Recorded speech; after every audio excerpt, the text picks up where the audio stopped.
عارف ان الشجرة دي ممكن تداويك؟ دي مش شجرة عادية، دي شجرة الصفصاف، او زي ما بيقولوا عليها صيدلية ربانية.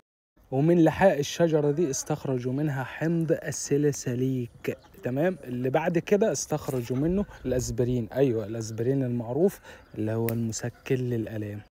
يعني قبل ما تكون الصيدليات كان في شجرة الصفصاف، واستخدام الصفصاف بيكون كمخفف للآلام، وجع الظهر، وجع المفاصل، حتى وجع الأسنان، وبيقلل الحرارة والتهابات الجسم بطريقة طبيعية جدا.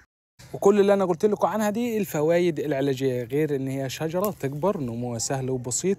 طبعا طريقة الاستخدام بتاعها تستخدم الأوراق الجافة كشاي، والأوراق القمم الناعمة اللي زي كده تتاكل، تمام؟